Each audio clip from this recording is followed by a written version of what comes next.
시청자 여러분 안녕하십니까. 목요일 뉴스나우 시작합니다. 출범 22일 만에 윤석열 전 대통령의 신병을 확보한 조은석 특별검사팀이 조금 전 브리핑을 진행했습니다. 당장 내일 윤 전 대통령 소환 조사를 진행할 예정이라고 밝혔는데 직권남용 등 영장에 적시한 혐의를 캐물을 전망입니다. 취재기자 연결해서 자세히 알아보겠습니다. 김철희 기자. 네, 내란 특검 사무실에 나와 있습니다. 네, 특검팀의 브리핑 내용을 정리해 주시죠. 네, 박지영 특검보는 우선 구속영장 발부 사유를 설명하면서 브리핑을 시작했습니다.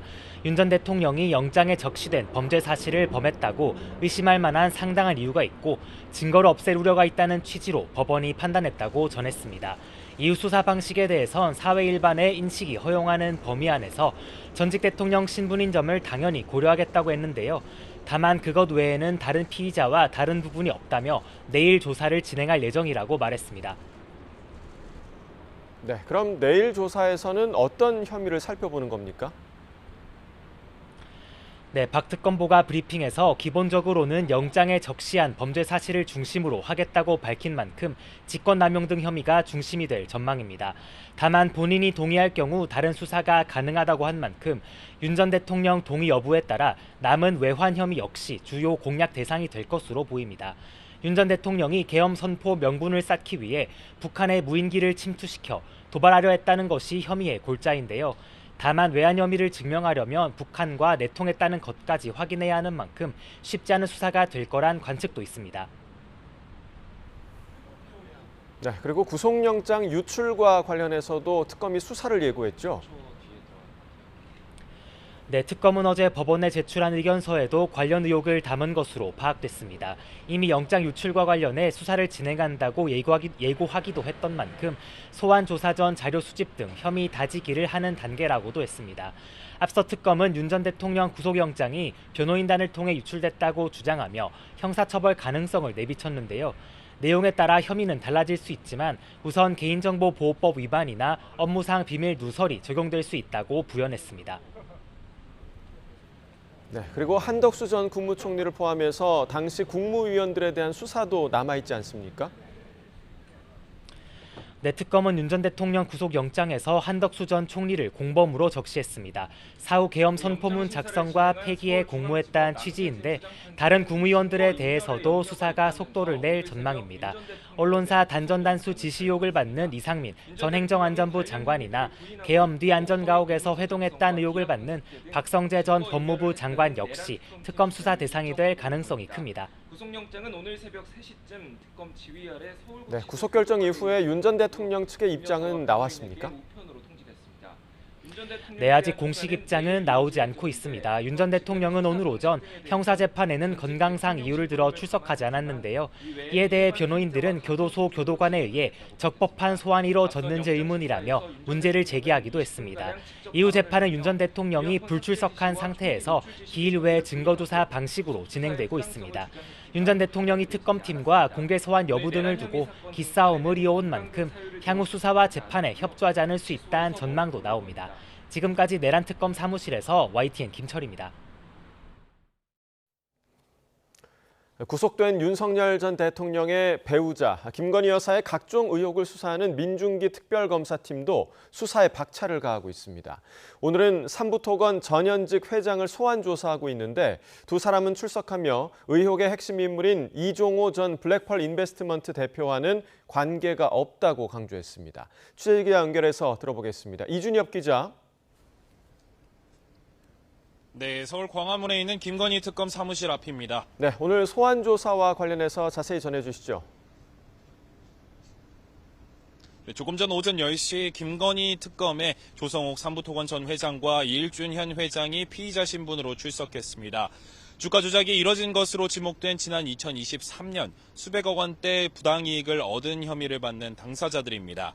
조 전 회장은 출석하며 기자들과 만나 도이치모터스 주가 조작 당시 김 여사 계좌를 관리한 이종호 전 블랙펄 인베스트먼트 대표와 어떤 사이냐는 질문에 관계도 없는 사람들이라고 답했습니다. 이일준 회장도 우크라이나 재건 포럼은 회사를 위해서 추진한 것이고 지난 2023년 삼부토건 인수는 자신이 시행업자라서 시공사 하나 있으면 좋겠다 생각해서 진행한 거라고 말했습니다. 원희룡 전 국토부 장관 초청 경위는 모르고 이 전 대표나 김건희 여사와도 관계가 없다며 의혹을 모두 부인했습니다. 혹시 이종우 전 대표와도 뭐 전혀 연관 없는 사람. 김건희 여사. 전혀 김건희 여사도 모릅니다.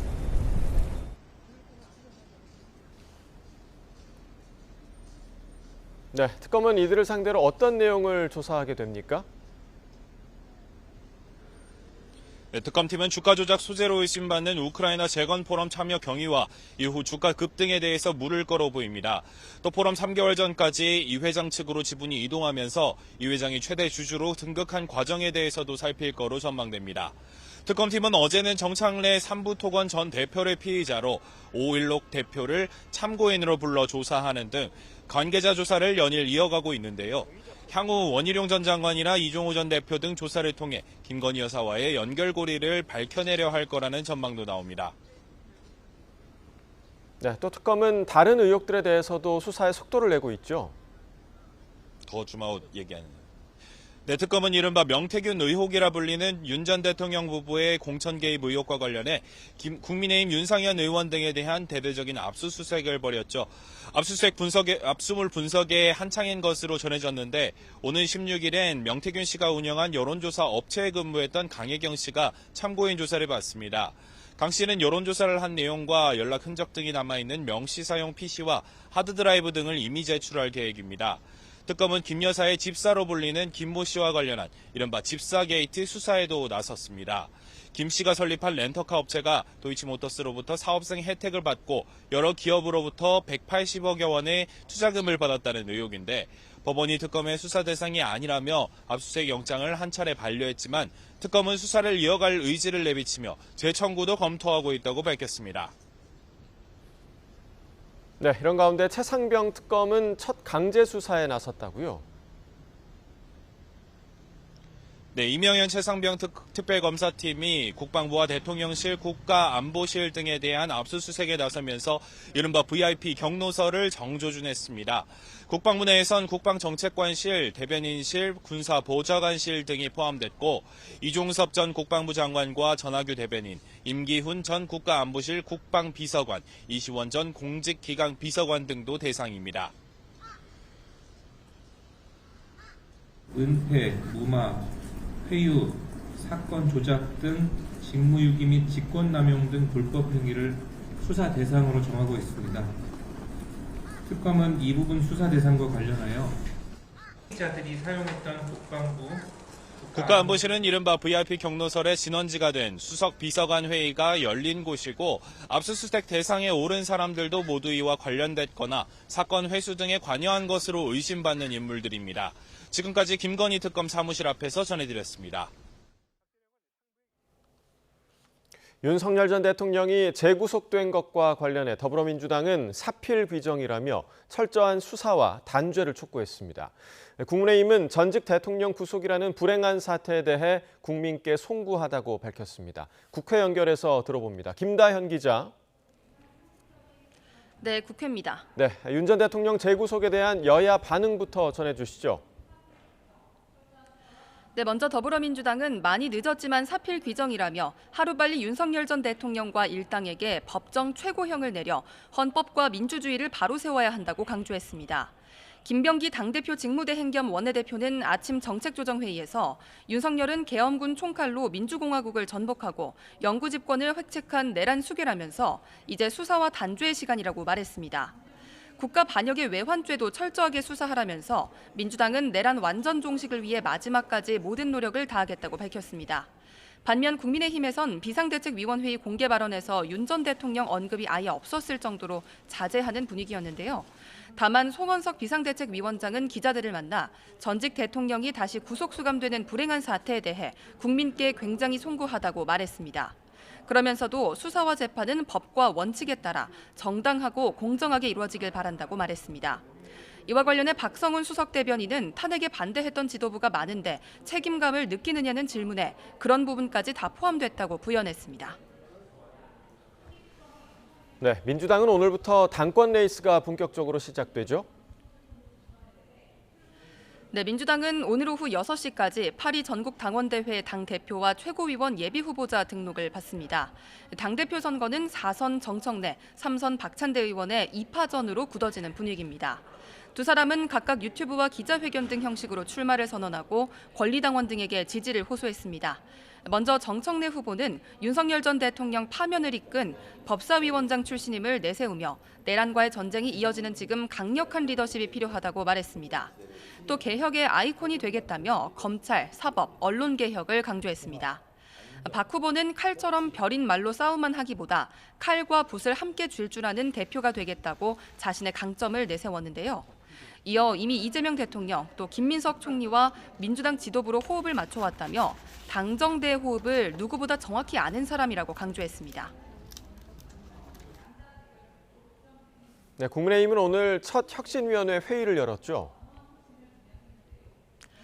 네, 윤희숙 신임 혁신위원장은 YTN과의 통화에서 중요한 안건을 다루는 빅데이라며 첫 회의부터 속도감 있게 논의를 진행하겠다는 의지를 드러냈습니다. 혁신위는 점심도 도시락으로 해결하고 오후까지 논의를 이어갈 예정입니다. 앞서 윤 위원장은 혁신 대상과 범위는 당원 뜻을 물어야 한다며 전당원 투표도 예고했습니다. 일각에선 특정 집단이 과대표될 수 있다는 우려도 나오는데 윤 위원장은 오랜 당원을 믿는 마음이 있다며 그렇게 되지 않도록 잘 관리하는 것이 자신이 할 일이라고 설명했습니다. 이런 가운데 국회는 오늘 오후 2시 본회의를 열어 새 기획재정위원회 위원장을 선출합니다. 앞서 국민의힘은 송원석 의원이 원내대표에 당선되며 공석이 된 기재위원장에 3선 이미자 의원을 내정했습니다. 지금까지 국회에서 전해드렸습니다. 특검의 항소 취하로 무죄가 확정된 박정훈 대령이 해병대 수사단장으로 복귀합니다. 보직 해임된 지 1년 11개월 만인데요. 취재기자 연결해서 들어보겠습니다. 이종원 기자, 박 대령이 내일 업무에 복귀한다고요? 네, 그렇습니다. 해병대는 박정훈 대령의 무죄가 확정된 지 하루 만에 박 대령의 업무 복귀 사실을 알렸습니다. 오늘 오전 언론 공지를 통해 순직 해병 특검의 항소 취하로 무죄가 확정된 박 대령이 내일부로 해병대 수사단장으로 재보직할 예정이라고 밝혔습니다. 지난 2023년 8월 수사단장에서 보직 해임된 지 1년 11개월 만입니다. 박 대령은 상부의 이첩 보류 지시에도 최상병 순직 사건 초동 조사 결과를 경찰에 넘겼다는 이유로 수사단장에서 보직 해임됐고 이후 항명 혐의로 기소돼 재판을 받아왔습니다. 군법원은 1심에서 박 대령에게 무죄를 선고했지만 군 검찰은 항소했는데요. 순직 해병 사건을 수사하는 이명현 특별검사는 이런 처분이 공소권 남용에 해당한다며 어제 항소를 취하했습니다. 이에 따라 박 대령은 기소된 지 1년 9개월 만에 무죄가 확정됐습니다. 박 대령 변호인단은 어제 무죄 확정 이후 오늘 기자회견을 예고했었는데요. 오늘 재복직 통보를 받게 되자 이를 취소하고 대신 짧은 입장을 YTN에 전해왔습니다. 변호인단은 최 해병의 명복을 빌고 유족들의 치유를 바란다며 여기까지 올 수 있었던 것은 국민의 전폭적 지지 덕분이라고 밝혔습니다. 그러면서 특검이 신속히 진실을 규명하길 기대한다고 강조했습니다. 지금까지 정치부에서 YTN 이종원입니다. 지난 밤사이 서울 등 내륙 곳곳에서 열대야가 나타났는데 열기가 축적하며 체감온도가 30도에 육박한 곳이 많았습니다. 한낮 서울 기온이 37도까지 오르는 등 또다시 펄펄 끓는 가마솥 더위가 찾아오겠는데요. 휴일까지 우리나라는 마치 열돔에 갇힌 듯 더위가 점점 심해질 전망입니다. 취재기자 연결해 자세한 내용 알아봅니다. 정혜연 기자, 밤낮 없는 더위가 꺾일 줄 모르는군요. 네, 그렇습니다. 지난 밤사이 서울에서 11일째 열대야가 이어지는 등 전국적으로 25도를 웃도는 밤 더위가 지속했습니다. 특히 열기가 쌓이면서 밤사이 서울 최저기온이 27도를 웃돌았고 또 체감온도는 여의도와 당산동, 또 독산동 등에서 30도에 육박했습니다. 이 밖에 경기도 광명과 고양시 등에서도 밤사이 체감온도가 29도 이상을 유지하면서 마치 초열대야 수준의 밤 더위가 나타났습니다. 이렇게 밤사이 열기가 식지 않고 그대로 쌓이다 보니 오늘 한낮 더위도 어제 예상했던 것보다 더 심할 걸로 예보가 됐는데요. 서울 기온이 사람 체온보다 높은 37도까지 오르겠고 이보다 더 오른다면 지난 7월 8일 기록된 역대 1위 값인 37.8도를 뛰어넘을 가능성도 있습니다. 기상청은 밤사이 열기가 쉽게 식지 않고 그대로 쌓이고 있는 데다 주말과 휴일까지 한반도 상공으로 더위를 몰고 오는 두 개의 고기압, 그러니까 북태평양 고기압과 티베트 고기압이 우리나라 상공을 뒤덮을 것으로 내다봤습니다. 열기가 빠져나가지 못하고 그대로 쌓이면서 대기 상하층이 점점 더 뜨거워지는 열돔 현상이 나타나는 셈입니다. 이에 따라 기상청은 주말과 휴일까지 서울 낮 기온이 35도를 웃돌면서 심한 폭염이 계속되고 밤사이에는 최저 기온도 25도를 웃돌면서 열대야 현상이 지속할 것으로 내다봤습니다. 다음 주에는 열돔 현상이 다소 해소되고 한반도 북쪽에서 찬 공기와 함께 비구름이 유입되면서 주변 기압계가 달라질 것으로 예상됩니다. 다만 북태평양 고기압 가장자리로 많은 수증기가 유입되는 데다 중부지방으로 또다시 강한 호우구름이 형성되면서 중부지방에는 장맛비가 강하게 내릴 수 있어서 사전 대비가 필요해 보입니다. 지금까지 과학기상부에서 YTN 정혜윤입니다. 전국적으로 폭염이 기승을 부리면서 온열 질환으로 인한 사망자가 잇따르고 있는데요. 도심 열기를 식히기 위해 물안개 분사기와 살수차가 동원되고 있지만 역부족입니다. 이상곤 기자입니다. 뜨거운 태양 아래 풀을 깎는 작업이 한창입니다. 무거운 장비를 어깨에 메고 안전장구까지 착용한 채 작업하다 보니 땀이 비오듯 쏟아집니다. 소금과 물로 더위를 달래보지만 한낮 무더위는 감당하기 어렵습니다. 더워가지고 땀으로 다 목욕을 한다시피 하니까 그런 게 좀 애로점이 있고, 그래서 이제 한낮에 뜨거우면은 작업을 못해요. 이 어지럽고 그러니까, 그래서 오전 일찍 시작해서 5시 시작해서 12시면 끝나요. 도심 속 거리도 뜨겁게 달아올랐습니다. 양상과 부채, 시원한 음료수는 이제 필수품이 됐습니다. 햇볕 아래에 둔 온도계는 바닥에서 올라오는 열기까지 더해지면서 40도로 훌쩍 넘어섰습니다. 길거리에서는 물안개가 뿜어져 나오고 살수차가 도로에 물을 뿌리고 다녀보지만 도심 온도를 낮추기에는 역부족입니다. 더위를 피하려는 시민들은 다리 밑 그늘에 모여 앉았습니다. 푹푹 찌는 날씨에 산에는 등산객들의 발길이 이어졌습니다. 상쾌한 공기를 마시며 울창한 숲길을 걷다 보면 기분이 상쾌해집니다. 최근 등산객 사망 사고가 잇따르면서 수분 보충에 대한 대비도 잊지 않았습니다. 요즘 같은 폭염에는 일단 물을 많이 준비해야 돼요. 평소보다 2배 정도. 혹시라도 중간에 이제 탈수 현상이나 이런 게 생길 수 있으니까요.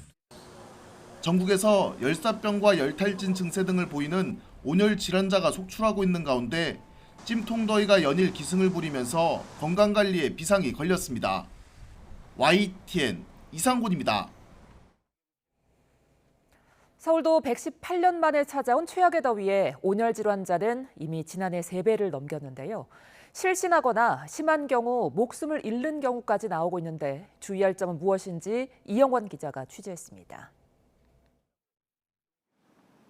살갗이 따가울 정도로 강한 햇볕이 내리쬐입니다. 달아오른 아스팔트에서 내뿜는 뜨거운 기운까지 더해져 한 걸음 내디딜 때마다 땀이 쏟아집니다. 손수건이 흠뻑 젖을 정도로 땀이 나요. 그래서 옷도 금방 다 젖어버리고 너무 덥고 동남아 날씨 같아요, 우리나라가. 이 아스팔트 열기가 정말 뜨거워요. 견디기 힘든 여름일 것 같아요. 땡볕에 오래 노출되면 두통과 어지럼증부터 근육 경련, 심하면 의식까지 흐려집니다. 이런 온열 질환을 방치하면 생명까지 위협받을 수 있습니다. 이에 서울시는 온열 질환 응급실 감시 체계를 가동하고 있습니다. 벌써 85명이 응급실을 찾았는데 1년 전보다 3배가 넘습니다. 서울에서 확인된 온열 질환자 발생 양상은 전국 분포도와 달랐습니다. 주로 길가나 공원 등 야외 활동 공간에 집중됐습니다. 시간대도 한낮이 아닌 오전 10시부터 12시 사이에 몰렸고 청장년층 비율이 높았습니다. 젊고 건강한 분이실지라도 무더위를 과소평가하시고 무리하게 운동이나 작업 같은 야외 활동을 하시다 보면 온열 질환에 걸리실 위험이 높아집니다. 온열 질환을 예방하려면 더운 시간대 운동 등 활동을 자제하고 물을 자주 마시는 게 좋습니다. 외출한다면 양산이나 모자로 햇볕을 차단하고 헐렁하고 밝은 색의 가벼운 옷을 입어야 체온을 낮추는 데 도움이 됩니다. YTN 이영원입니다. 냉방기기 사용이 늘면서 전력 수요도 역대 2위 기록을 갈아치웠습니다. 연일 곳곳에서 정전이 이어지고 긴장감이 커지는 가운데 정부는 오늘 안정적인 전력 공급을 위한 수급 대책을 발표합니다. 박기환 기자입니다. 35도를 넘나드는 역대급 폭염이 덮친 오후, 서울 시민 177만 세대의 전력을 보내는 이곳 화력발전소에는 긴장감이 감돕니다. 에어컨 사용 증가로 평년보다 빠르게 전력 수요가 늘면서 발전량도 700메가와트, 가능한 최대 수준까지 끌어올렸기 때문입니다. 이번 여름 이른 폭염에 전력 수요가 증가함에 따라 안정적이고 안전한 전력 공급 위해 최선을 다하고 있습니다. 현재 서울의 기온이 34도를 넘는 가운데 이곳 발전소의 실내 온도는 39도를 향하고 있습니다. 서울 시민의 더위를 식히기 위해 이곳 발전소는 더 뜨거운 열기를 내뿜으며 빠르게 돌아가고 있습니다. 전력 공급에 대한 관심이 높아진 건 7월 초 장마 대신 찾아온 폭염에 전력 수요가 폭증하고 있기 때문입니다. 지난 7일 최대 전력 수요가 예년보다 2주나 빨리 90기가와트를 넘어 7월 최고 기록을 갈아치웠습니다. 수도권 곳곳이 관측 이래 최고 기온을 기록한 다음 날에는 전력 수요가 95.7기가와트를 찍으면서 역대 전력 수요 2위를 차지했습니다. 특히 전력거래소의 수요 전망이 번번이 어긋나며 우려를 낳았지만 일단 예비 전력은 안정적인 수준을 유지했습니다. 다만 장기간 폭염이 이어져 전력 수요가 증가하거나 발전 설비 이상으로 예상보다 전력 공급이 떨어질 가능성은 남아 있습니다. 정부는 이와 관련해 오늘 여름철 전력 수급 대책을 발표하면서 취약계층 폭염 피해 지원 방안을 추진할 방침입니다. YTN 박견입니다. 한국은행 금융통화위원회가 오늘 오전 회의를 열어 이달 기준금리를 연 2.5%로 동결했습니다. 한은금통위는 지난달 말 발표된 정부의 가계부채 대책 이후 가계부채 감소세가 확인될 때까지는 기준금리 인하를 미루기로 했습니다. 취재기자 연결해 금리 소식 알아봅니다. 류한홍 기자, 가계부채 증가를 먼저 잡겠다는 한은의 의지라고 봐야겠군요. 그렇습니다. 한국은행 금융통화위원회가 오전 9시부터 회의를 열어 다음 달 회의 때까지 현재 연 2.5%인 기준금리를 동결하기로 만장일치로 결정했습니다. 기준금리를 결정하는 직전 금통위 회의가 열렸던 5월에는 0.25% 인하를 결정했었는데 이달은 인하를 하지 않기로 했습니다. 한은금통위는 지난해 10월부터 지난 5월까지 모두 4차례 기준금리를 인하하면서 통화정책 기조를 긴축해서 완화로 바꿨습니다. 이에 따라 올해 하반기에도 한 차례 이상 기준금리 인하가 예상되는데 일단 이달은 비켜갔습니다. 시장에서는 다음 달인 7월에 한은금통위가 기준금리를 인하할 것으로 전망하고 있습니다. 경기 부양을 위해선 기준금리 인하가 필요한데 올해 4월 이후 급증하고 있는 가계부채가 발목을 잡았습니다. 한은금통위는 회의 후 발표한 통화정책 방향에서 수도권 집값 상승에 따른 가계부채 증가세가 크게 확대됐고 최근 발표된 정부의 가계부채 대책 영향도 살펴볼 필요가 있다고 동결 배경을 밝혔습니다. 정부가 수도권 주택담보대출 한도를 6억 원으로 제한하고 3단계 스트레스 DSR 적용으로 대출 총량 규제에 나섰는데 가계부채 추이를 좀 더 살펴보겠다는 의도로 보입니다. 지난달 27일 대출 규제 이후 은행권 주택담보대출 신청액이 감소했지만 그전까지 이루어진 주택거래와 대출 승인액 등을 봤을 때 증가 추세는 당분간 이어질 전망입니다. 한은도 주택거래 영향이 시차를 두고 반영되는 점을 고려할 때 다음 달까지는 가계부채 증가세가 이어질 것으로 예상했습니다.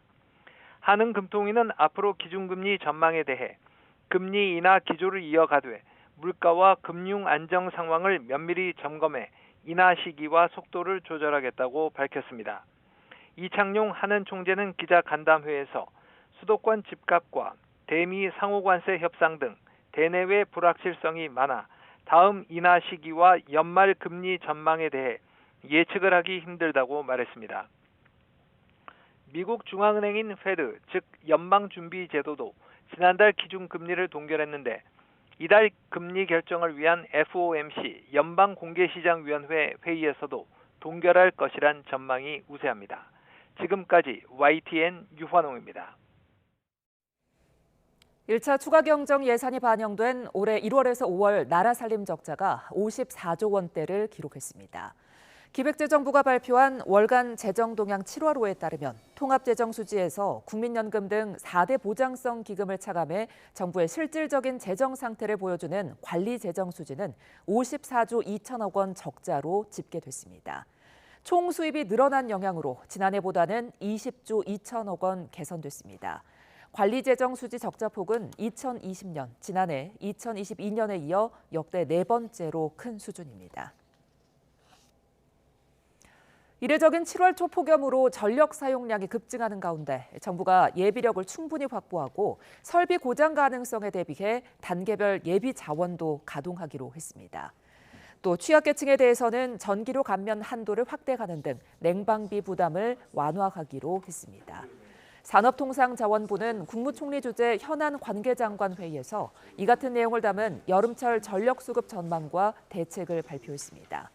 산업부는 먼저 발전기 정비 일정 최적화 등으로 충분한 전력 공급 능력을 확보해 최대 전력 수요가 상한치인 97.8기가와트까지 높아지더라도 예비력은 8.8기가와트로 수급에 차질이 없다고 밝혔습니다.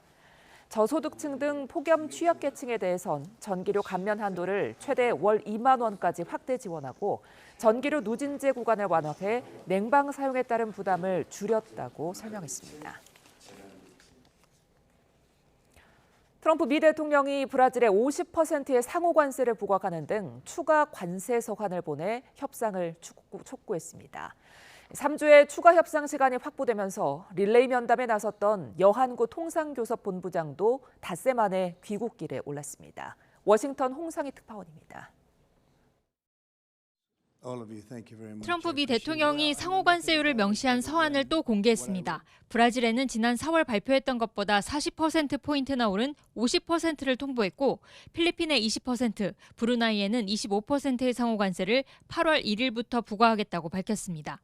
스리랑카와 이라크, 몰도바, 리비아는 당초 통보했던 상호 관세율보다 낮춘 수치를 제시했습니다. 트럼프 대통령은 미국의 적자를 기준으로 관세율을 정하고 있다며 교역 상대국에도 공정하다고 주장했습니다. And we haven't even started yet. And it's going to be a great thing for our country. I think it's going to be a fair thing for the world. And we really haven't had too many complaints because I'm keeping them at a very low number. 관세 협상을 이끌고 있는 스콧 베센트 미 재무장관은 다음 주 오사카 엑스포가 열리는 일본으로 향합니다. 자동차 관세 인하를 둘러싼 이견에 트럼프 대통령의 1차 관세 서한에서 유일하게 관세율이 1%포인트 오른 만큼 일본에서 추가 논의가 이루어질 것으로 보입니다. 지난 주말부터 워싱턴 DC를 방문해 그리어 미 무역대표부 대표, 러트닉 상무장관 등과 릴레이 면담에 나섰던 여한구 통상교섭본부장도 닷새 만에 귀국길에 올랐습니다.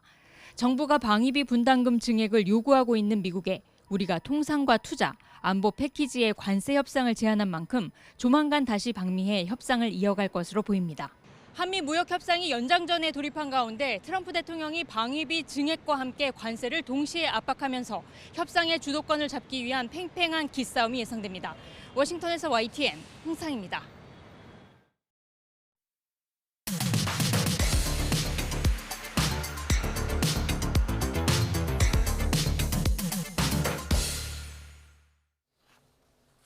각이 살아있는 정치평론 시사정각 시작합니다. 오늘도 각이 서는 두 분을 모셨습니다.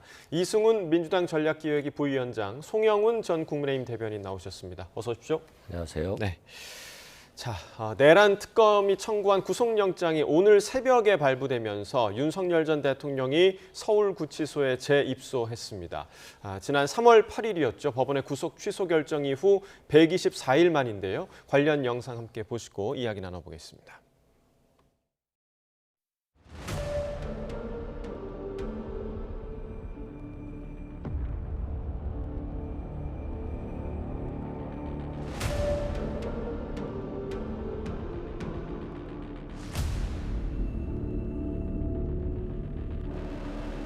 내란 특검팀이 윤석열 전 대통령 체포영장을 청구했습니다. 특검은 끌려다니지 않을 예정입니다. 국민들에게 사과나 혐의에 대해 설명하실 말씀 없으십니까? 오늘 거부하시는 건가요? 오늘 두 번째 구속 심사 받으셨는데 심경 어떠신가요? 오늘 직접 말씀하셨나요? 수명은 직접 하셨나요?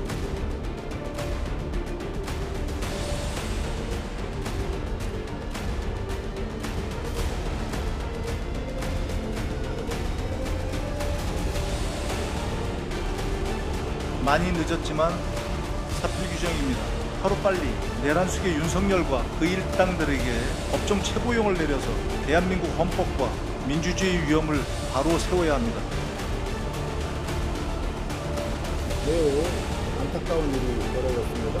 다만 수사와 재판은 법과 원칙에 따라서 정당하게 또 공정하게 이루어지기를 바랍니다. 구속이 잘 됐다는 것입니다.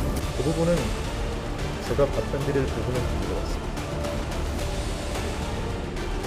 명백한 정치 모범이며 노골적인 야당 탄압입니다. 여당 무죄, 야당 유죄의 이재명식 독재 정치가 본격화되고 있습니다.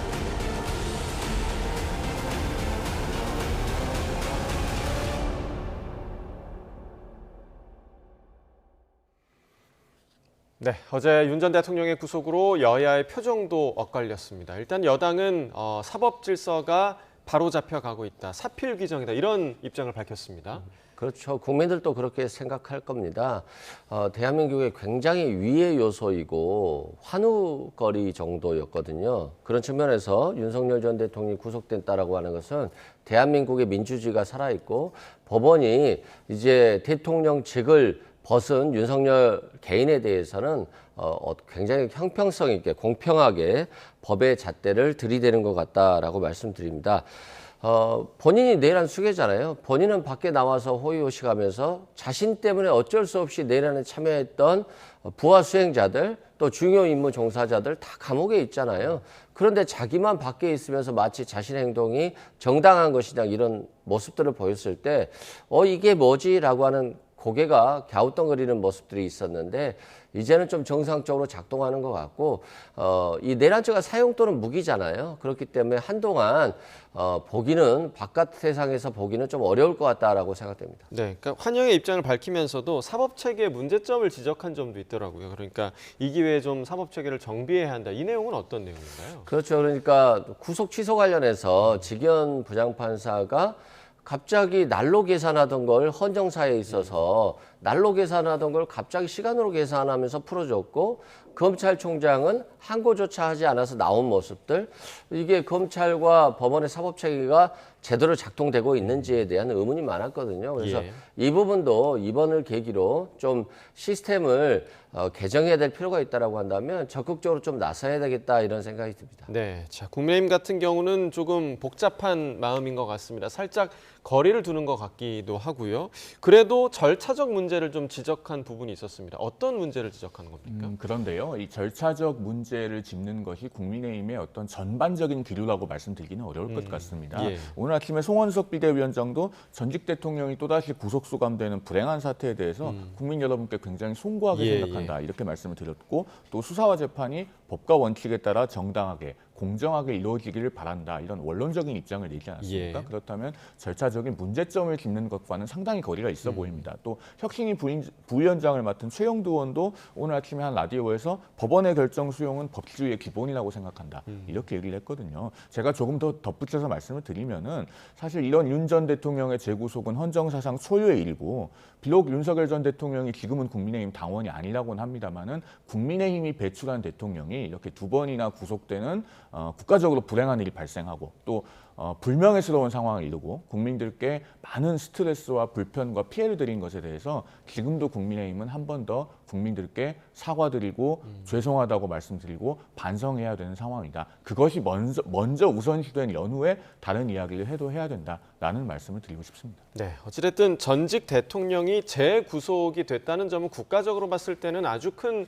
비극이 아닐까 그런 생각이 좀 드는데 지금 윤 전 대통령 독방에 수감 중이라고 하고요. 오늘 재판에는 나가지 않았다고 합니다. 지금 날이 너무 덥잖아요. 그런데 전국의 구치소 중에서 에어컨이 설치되어 있는 곳이 없다고 하더라고요. 네, 한 군데도 없고요. 이렇게 과거에 법무부에서 에어컨 설치에 대한 논의가 됐었습니다만 아니 범죄를 저지르고 수감된 사람들에게 에어컨까지 준다? 낭비 아니냐라고 하는 논의가 있어가지고 결국 에어컨 설치가 안 됐고 다만 뭐 의료실, 환자들이 있는 그 방에는 에어컨이 있어요.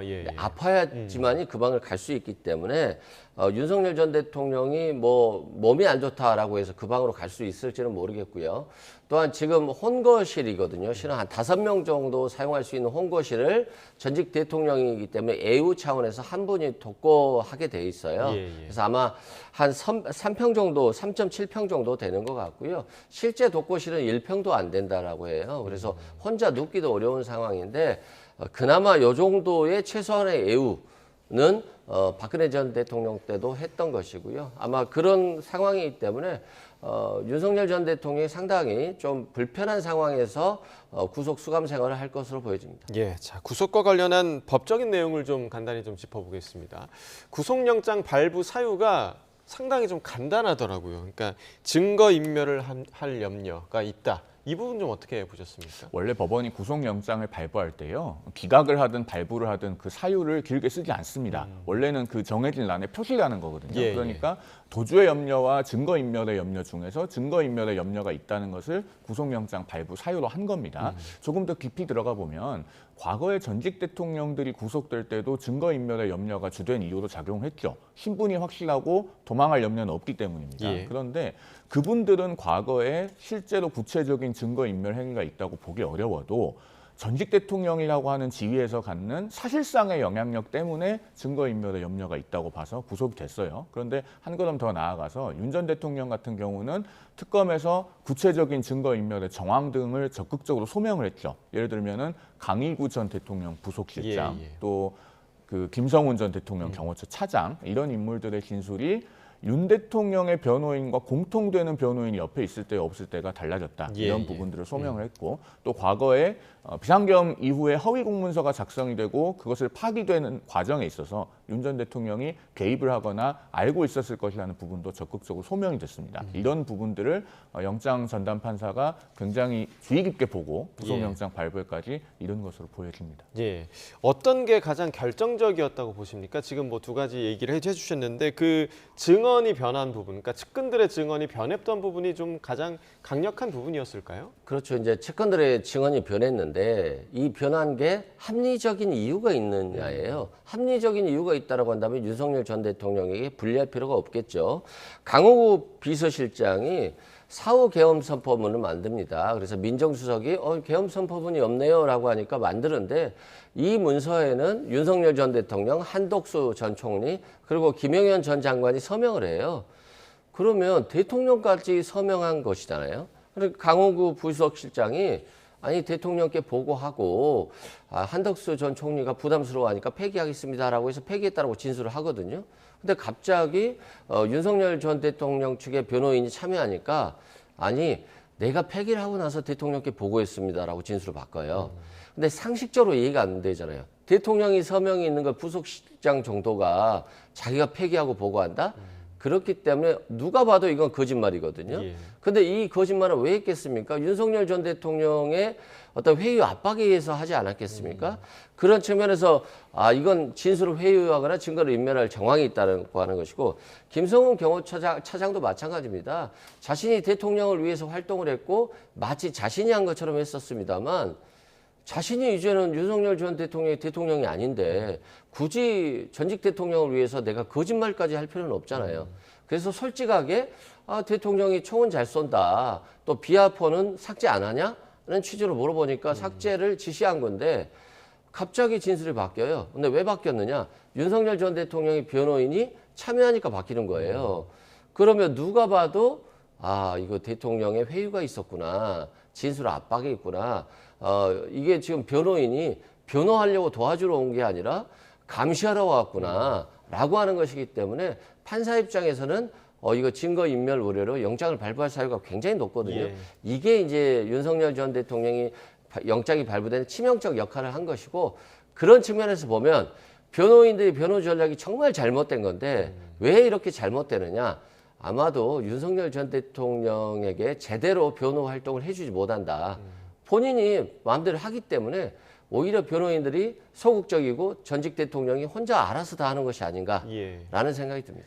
그러니까 결국에는 쉽게 얘기하면 눈치를 보다가 이 인물들이 제대로 된 그 답변을 하지 못했다. 혹은 윤 전 대통령에게 좀 유리한 진술을 했다. 이런 해석이 나오고 있는데 그렇다면 이제는 윤 전 대통령이 다시 구속이 됐으니까 이후에 그런 핵심 증인들이 이제는 좀 마음을 놓고 털어놓을 수 있는 환경이 됐다고도 볼 수 있는 겁니까? 그런 부분을 특검이 상당히 염두에 두고 구속영장을 조기에 청구해서 받아내는 데까지 이르렀다고 보여집니다. 예. 지금 조은석 특검팀이 전반적으로 수사를 진행하고 있는 추이를 보면 앞으로 이제 이른바 외환 혐의에 대한 그 규명에 집중하려고 할 것으로 보여요. 그런데 이 외환 혐의가 상당히 입증하기 까다롭습니다.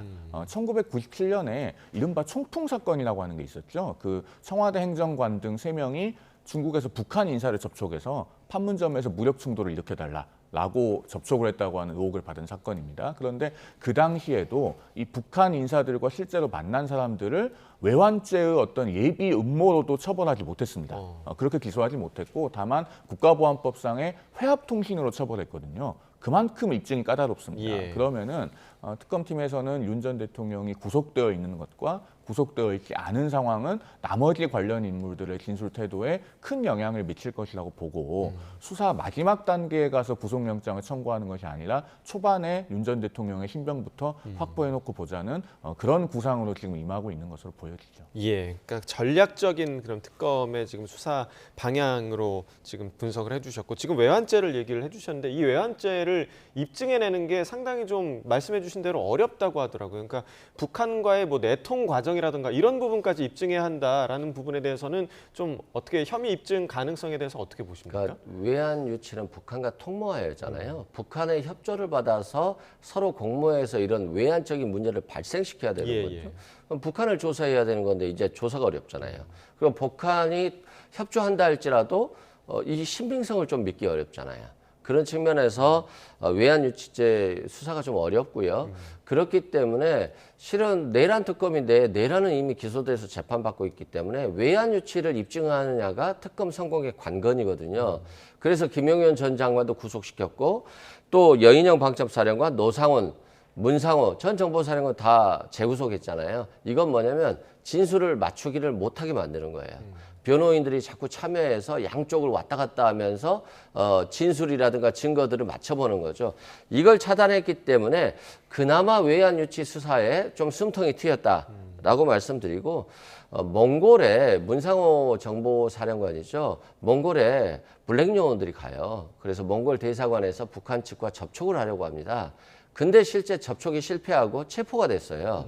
그런데 문상호 정보사령관이 몽골에 가서 사과를 하고 이 사람들을 데리고 옵니다. 앞으로 정보활동 안 하겠다라고. 예. 그러면 그 블랙 요원들을 수사한다면 보낸 이유가 나오지 않겠습니까? 그렇게 하나씩 수사를 해야 될 것 같고 또 드론을 북한에 보내는데 삐라를 설치해서 드론을 개조했는데 이게 추락이 가능한 거예요. 2대가 추락을 했습니다. 의도적인 추락으로 보는 거죠. 그래서 드론 업체들의 관련자들도 조사를 했고요. 또 오물풍선만 오면 원점 타격하라고 했잖아요. 합참의장에게 이런 걸 지시했는데 아마 거부를 했다라고 하는 내용들이 있어요. 그래서 이런 것들을 조사를 하는데 결국 북한과의 통모에 대한 입증이 어렵기 때문에 만약에 수사하다가 안 되면 일반 이적죄라고 두고 북한의 어떤 유리한 내라는 북한의 유리한 정황들을 준 것들이 있잖아요. 이런 것들로 일반 이적죄로도 수사할 수 있기 때문에 수사가 불가능한 건 아니다. 어렵지만 이라고 말씀드립니다. 자, 윤 대통령은 이제 윤 전 대통령 구속이 됐고 그렇다면 김건희 여사는 어떻게 될 것인가? 왜냐하면 이 3특검의 조사에 김건희 여사가 계속해서 지금 언급이 되는 문제이기 때문에 부부가 동시에 구속되는 것도 가능합니까? 불가능하진 않죠. 부부를 동시에 구속할 수 있다는 법은 없습니다. 다만 관례적으로 부부가 동시에 구속되면 특히나 자녀가 있는 경우에 그 자녀들은 누가 보살필 것이며 그런 현실적인 문제들을 고려해서 법이 가급적 자제하는 것이죠. 그러나 우리 시청자들께서도 한 번쯤 들어보셨을 만한 사례로 80년대 이철이 장영자 사건, 그런 천문학적인 사기 사건이 있을 때는 동시 구속된 사례도 있습니다. 그러니까 어떻게 할지는 앞으로 특검의 수사 추이 그리고 만약에 구속영장이 청구된다면 법원의 판단 이런 것까지 지켜봐야 되겠죠. 다만 예. 지금 김건희 명태균 특검 같은 경우는 굉장히 동시다발적으로 여러 사건들의 수사를 진행하고 있는데 아직까지 어느 정도 매듭이 지어지지는 않은 상태이기 때문에 사실관계를 지금 시점에서 예단해서 말씀드리지는 않겠습니다. 예. 자, 김건희 특검과 관련해서는 지금 뭐 집사 게이트까지 지금 나오고 있는 상황인데 어떤 방향으로 수사가 좀 흘러갈지 지켜봐야겠고 윤 전 대통령의 구속과 동시에 지금 특검의 칼날, 국민의힘 내부로 파고들 가능성까지 커진 상황입니다. 민주당에서는 계엄 해제 표결 당시 표결에 참여하지 않은 국민의힘 의원들에 대한 수사가 필요하다 이런 입장을 갖고 있는데요. 이에 국민의힘의 분위기는 어떤지 함께 들어보겠습니다. 당시 추경호 원내대표가 윤석열로부터 전화를 받았고 또 의원총회 장소를 수시로 바꿔가면서 끝내 본회의에 들어오지 않았지 않았습니까? 그 18명만 본회의에 참석을 했어요. 그렇게 집단적으로 불참하게 된 배경이 수사가 돼야 되겠고 특검 수사를 통해서 혐의가 밝혀지면 그에 상응하는 처벌을 받아야죠. 당사자들의 해명을 들어보기야 하겠습니다만 그분들은 이미 불체포 특권을 포기하겠다고 서약하지 않았습니까? 2번씩이나 국민 앞에 약속을 했는데 본인들이 체포동의안이 올라오면 출석하겠다, 가결시켜달라 이렇게 요청해야 되는 게 맞는 것 아닙니까? 지금 다 뭔가 의욕이 좀 없는 상태인 것 같아요. 저희 의원들이 전반적으로 의욕이 없다. 이렇게까지 얘기하긴 싫지만 저희가 자포자기하는 정당으로 가서는 안 되는데 상당히 지금 상황이 안 좋은 거죠.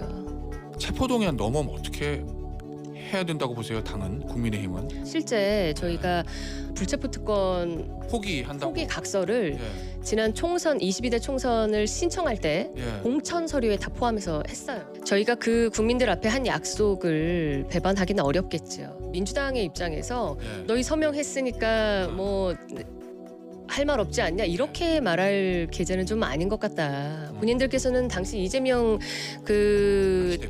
당시 대표의 어떤 방탄을 위해서 이러한 그 국민들 앞에 과감한 특권 내려놓기 조치를 하지 않았거든요. 그런 말을 할 입장은 아니죠.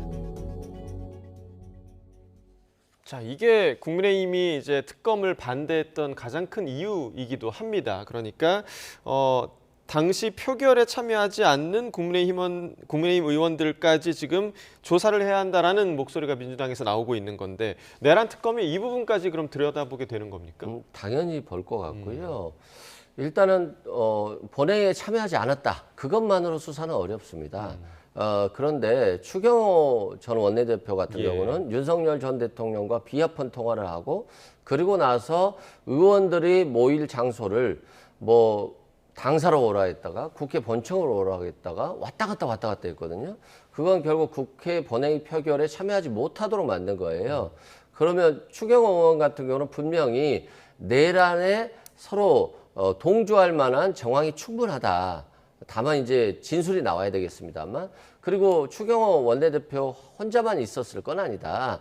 몇 명이 여기에 동조했을 것으로 보이고 나경원 지금 의원이라든가 김문수 전 장관 같은 경우도 비합헌 통화를 했다라고 해요. 그래서 이 과정에 있어서 윤석열 전 대통령이 지시를 받고 움직인 사람들 이게 부하 수행자거든요. 이런 분들이 충분히 있을 것이기 때문에 아마도 국민의힘 의원들 중에 한 10분 정도는 수사를 받아야 하지 않을까 제 예상입니다만 그런 상황이 올 것으로 보여집니다. 그럼 만약에 이런 그 혐의가 실제 있었다고 밝혀진다면 어떤 그런 혐의가 적용이 될 수 있는 겁니까? 글쎄요. 지금 사실관계를 좀 예단하기는 어려울 것 같습니다. 다만 말씀해 주신 것처럼 추경호 전 원내대표 같은 경우는 특검의 조사 대상은 될 것으로 보여요. 왜냐하면 계엄 당일 밤에 윤 전 대통령과의 통화 기록이 나왔잖아요. 그러면은 특검이 조사를 안 하고 넘어갈 수는 없을 걸로 봅니다. 또 통화 기록이 나온 분이 나경원 의원도 있고 이 두 분 다 국회에서의 계엄 해제 표결에는 참여를 안 했고 또 나경원 의원은 국회를 가다가 되돌아오는 장면이 목격되기도 했잖아요. 이런 점에서 일단 조사는 불가피할 걸로 보여요. 그리고 이분들은 어쨌든 책임 있는 헌법기관으로서 또 그 당시에 당의 중요한 위치에 있었던 원내대표로서 당시에 있었던 상황에 대해서 소상하게 합리적으로 또 납득이 가도록 국민 앞에도 소명하셔야 될 것이라고 생각합니다. 다만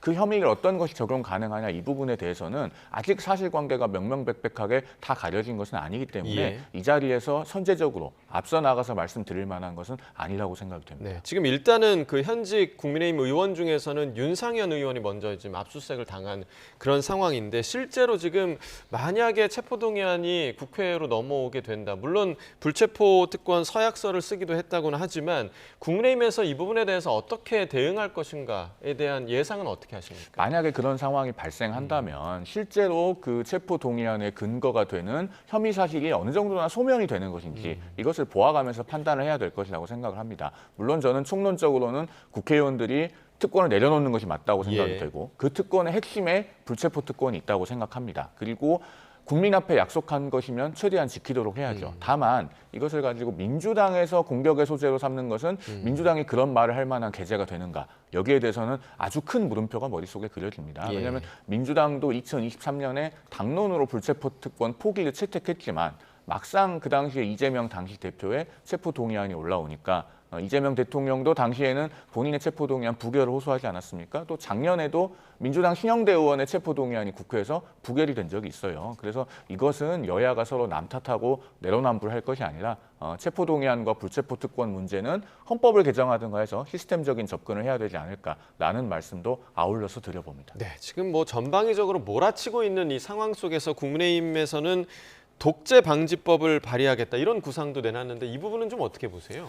윤석열 정부 때 좀 발의를 했었으면 좋았을 건데 왜 민주당 정부에서 이러는지 모르겠고요. 독재는 윤석열 전 대통령 했잖아요. 그리고 그걸 잘 경험하고 가장 상처를 많이 받은 분들이 국민의힘의 소수파가 아닐까 싶어요. 그래서 그분들이 좀 적극적으로 했으면 좋겠다. 그리고 뭐 사면 복권 제한한다. 당연히 내란죄를 범하면 사면 복권 제한해야 되지 않겠습니까? 그리고 사면 복권을 가장 마음대로 쓴 분이 윤석열 전 대통령이잖아요. 그냥 유죄 판결 받자마자 김태우 씨를 사면 복권해서 강서구청장 내보내고 김성태 전 의원도 유죄 판결 받자마자 얼마 지나지 않아서 사면 복권하고 김태효 안보실장도 유죄 판결 받자마자 사면 복권해서 썼잖아요. 그만큼 독재 방지법은 윤석열 전 대통령에게 맞는 것 같고 이런 주장들이 국민 입장에서 보면 이해가 안 돼요. 그래서 이해가 되는 말을 좀 국민의힘이 하셔야 되는데 이해가 안 되는 말을 하면 자꾸 그냥 푸념하는 것처럼 보여져요. 그래서 그런 부분들은 좀 국민의힘이 좀 고치는 게 좀 낫지 않을까 싶어요. 네, 자 국민의힘 같은 경우는 지금 뭐 내부 분위기를 정비해야 하는 상황이기도 하는데 지금 두 번째 혁신위를 출범을 했습니다. 오늘 아침 윤희숙 위원장 그리고 송원석 비대위원장의 발언을 함께 들어보겠습니다. 혁신의 주체는 당원이라는 점입니다. 그러니까 혁신의 대상이나 범위 뭐 이런 것들을 정하는 것은 당원이어야 되고요. 그 당원이 의사를 표출할 수 있는 그 기반을 저희가 마련하는 것이 혁신위원회의 사명이라고 저는 생각합니다. 지금 우리에게 필요한 혁신은 누구를 배제하자는 정치가 아니라 당의 의사결정 구조와 문화, 당원과 국민을 대하는 태도까지 근본으로 돌아가 다시 세우자는 일입니다. 우리 모두가 혁신의 주체이면서 곧 우리 모두가 혁신의 대상이라는 마음가짐이 필요합니다. 당을 바꾸겠다고 한다면 그 출발점은 당원이고 그 기준은 국민의 상식과 눈높이입니다. 자, 사실 첫 번째 혁신위가 좌초됐던 거는 그 인적 청산, 인적 쇄신의 문제가 지금 당 지도부와 지금 공감대를 형성하지 못하는 부분이 있었기 때문에 그랬는데 지금 사실 윤희숙 위원장의 말을 들어봐도 명확하지는 좀 않은 것 같습니다. 그러니까 어떤 방향으로 가겠다는 건지 어떻게 좀 보세요?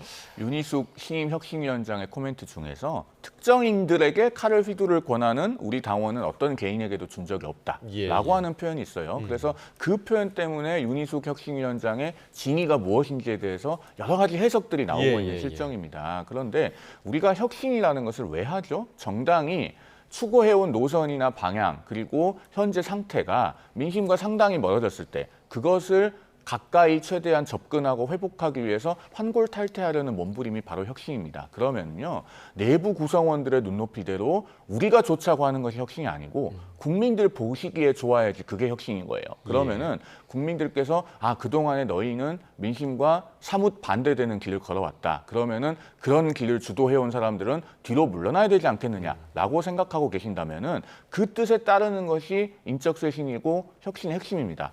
즉 국민들께서 출제하신 문제가 엄연히 있는데 그 문제에 대해서는 자꾸 답을 비워놓고 스스로 문제를 만들어서 밑에 쓰고 거기에 답을 달려고 하면요, 국민들께서 그런 문제와 답은 채점해 주시지 않을 거라고 저는 생각합니다. 지금 국민의힘 구성원 모두가 이 부분에 대해서는 굉장히 엄중하게 여겨야 될 거라는 말씀을 드립니다. 그러니까 저희가 불과 며칠 안에 이제 두 혁신위원장의 이야기를 전하는 그런 유감스러운 상황이 되긴 했는데 오늘 그 윤희숙 위원장의 발언 좀 어떻게 들으셨나요?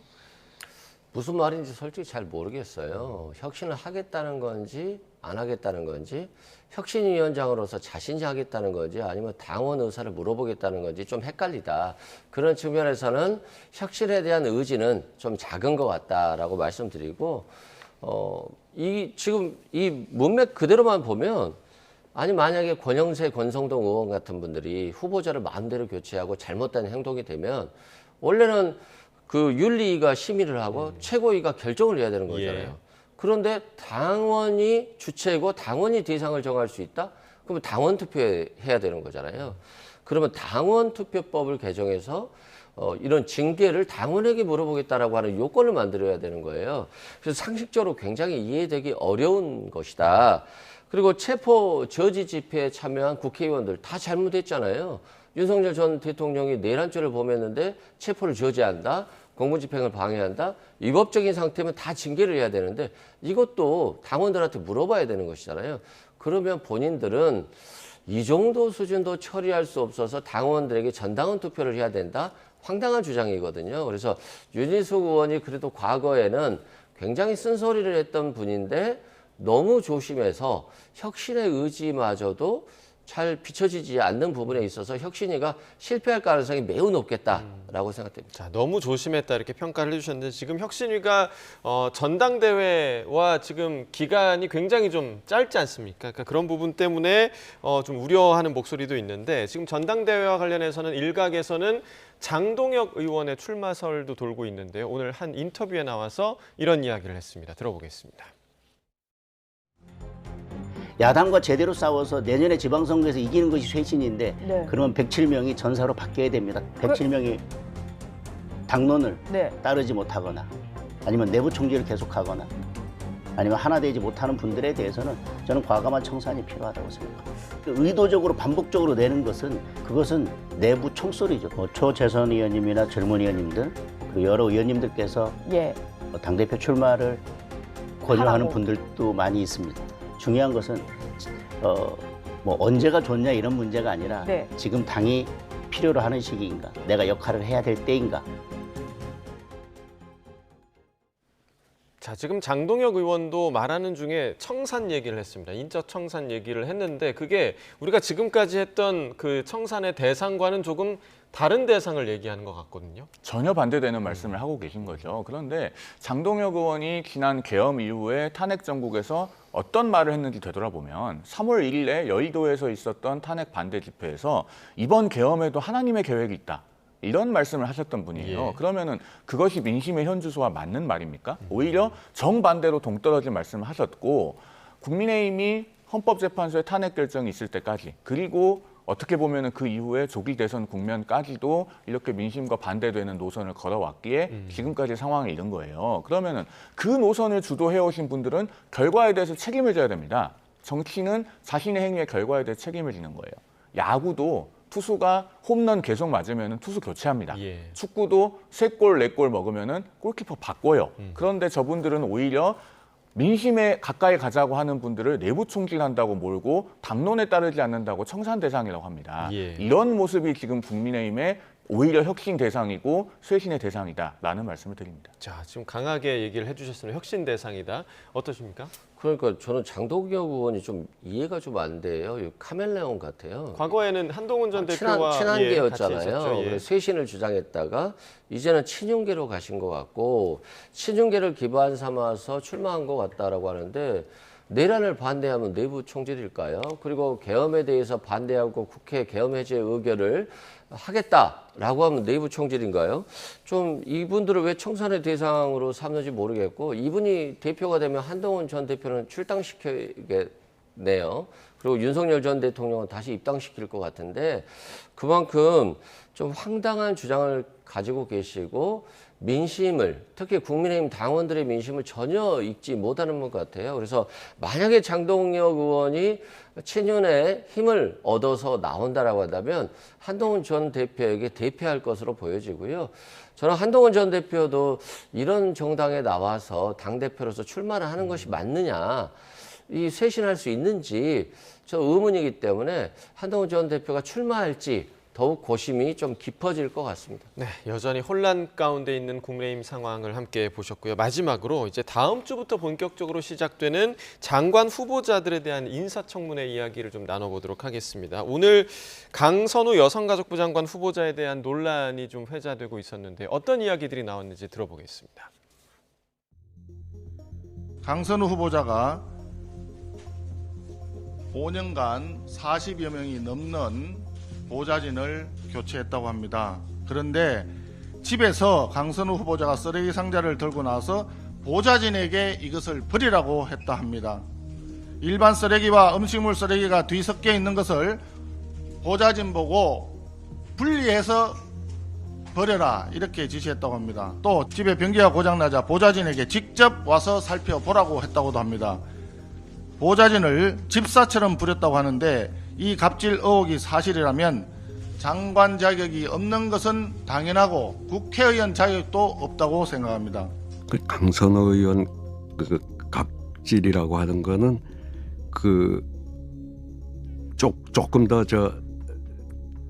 그 본인이 어떻게 해명하느냐에 따라서 대체적으로 보면 보좌관 많이 바꾸는 의원들이 있어요. 그냥 수시로.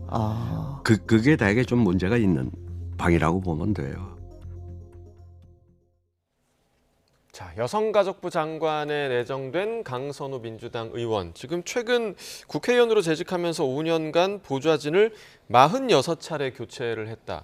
일반적인 상황은 좀 아닌 것 같습니다. 대단히 이례적이고요. 저 정도 보좌진 교체 숫자면은 거의 국회에서 통틀어 최상위권에 해당할 겁니다. 그리고 유인태 전 국회 사무총장의 설명이 정확하게 맞아요. 보좌진을 대단히 많이 바꾸는 방들은 대체로 문제가 있습니다. 뭔가 의원과의 그 원만하지 못한 관계가 일반적이거나 또는 업무량이 지나치게 과중해서 보좌진을 혹사시키거나 뭐 이런 문제들이 있는 의원실인 경우가 많아요. 그리고 강선우 후보자에 대해서 지금 제기되고 있는 문제 중에 가장 본질적인 것은 국회 보좌진은요, 입법 공무원입니다. 그런데 그런 공무원을 본인의 사적 심부름을 하는 사람처럼, 그것도 살림살이를 수발들게 해서 쓰레기 버리게 하고 분리수거시키고 변기 수리까지 시켰다는 의혹이 제기되고 있는 거잖아요. 그런데 지금 상황에서 그 보좌진을 했던 사람이 허위 사실을 가지고 강선우 후보자를 공격하기는 쉽지 않은 상황입니다. 새 정부의 첫 장관 내각 후보자잖아요. 그런데 어떻게 허위 사실을 가지고 저렇게 무고를 할 수 있겠습니까? 그런 점에서 강선우 후보자의 책임이 있는 답변이 있어야 된다고 생각합니다. 짧게 덧붙이면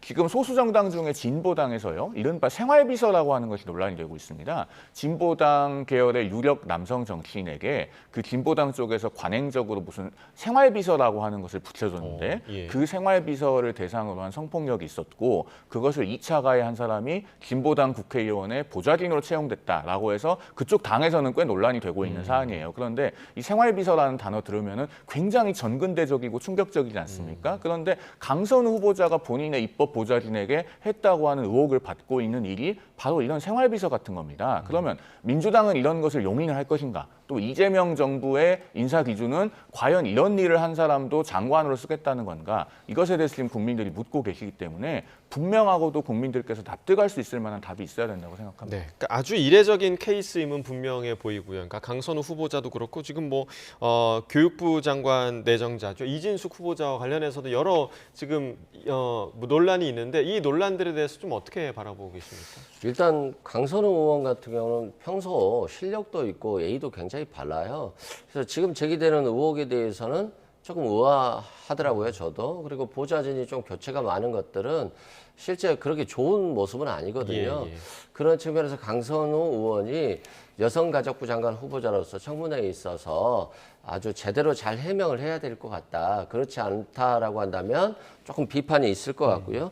또 이준숙 교육부 장관 후보자 같은 경우도 논문 표절과 관련해서 제자들의 논문을 표절했다는 것이기 때문에 교육부 장관 후보자로서는 좀 문제가 있는 거거든요. 그래서 이 부분에 대해서도 좀 후보자들이 적극적으로 좀 질문을 회피한다기보다는 적극적으로 방어를 통해서 이 제기된 의혹이 사실이 아니다라는 것에 대해서 명확히 알려줘야 되는 것이고, 그렇지 않다라고 한다면 국민의 눈높이에 맞지 않을 수 있잖아요. 그러면 또 이 장관 후보자들이 낙마할 수도 있는 것이기 때문에 남은 시간 동안 최선을 다해서 준비를 좀 해서 이 의혹을 해명해야 될 것으로 보여집니다. 예, 어떻게 해명할지 다음 주 있을 청문회를 좀 지켜봐야겠고, 이 이야기도 좀 마지막으로 좀 나눠보겠습니다. 동명이인인데 또 다른 이진숙이죠. 이번에 방통위원장입니다.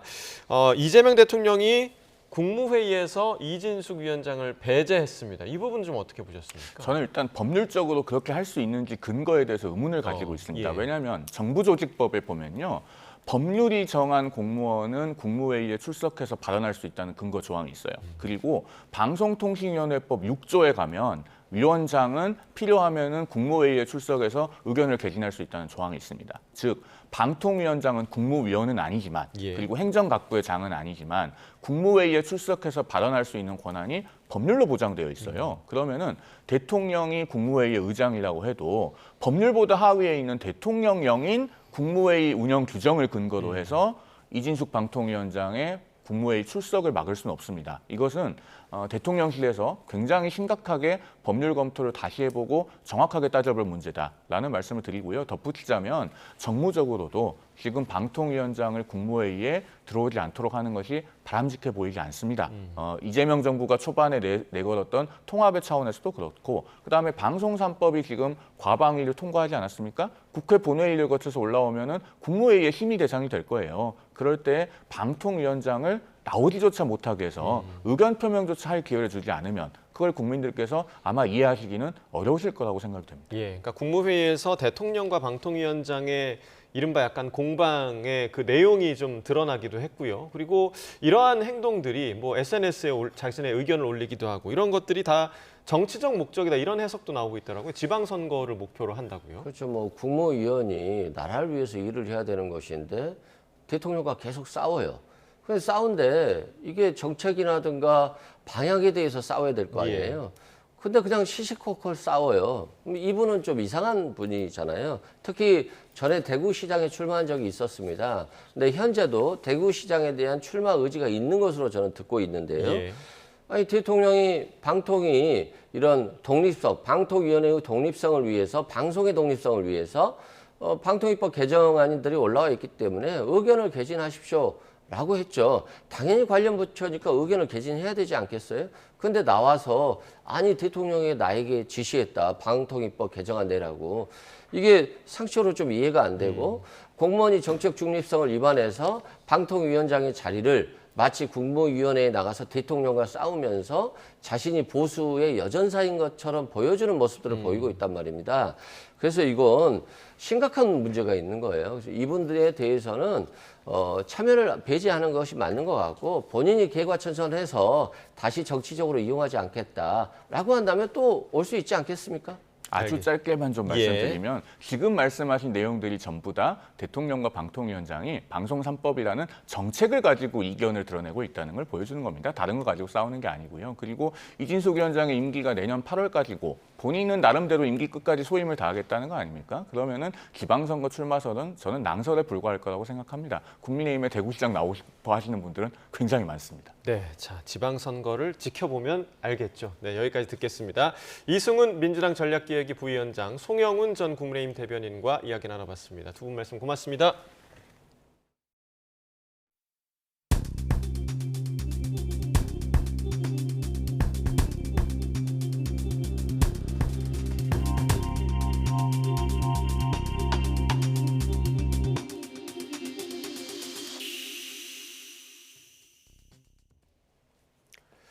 다음 소식입니다. 연일 무더위가 계속되면서 고통을 받는 건 사람뿐만이 아닙니다. 전남 서남 해안을 중심으로 때이른 멸구류가 발생해서 농작물 피해가 우려되고 있는데요. 현장에 나가 있는 취재기자 연결해 보겠습니다. 나현호 기자. 네, 전남 해남군 현산면에 있는 논에 나와 있습니다. 네, 나 기자 모자를 쓰고 있는데 그것도 햇볕이 굉장히 좀 강렬해 보이네요. 네, 그렇습니다. 하늘에서 내리쬐는 햇볕이 뜨겁다 못해 따갑게 느껴집니다. 지금 제 뒤로 보이는 것처럼 논의 벼가 햇볕을 머금고 아주 잘 자라고 있는데요.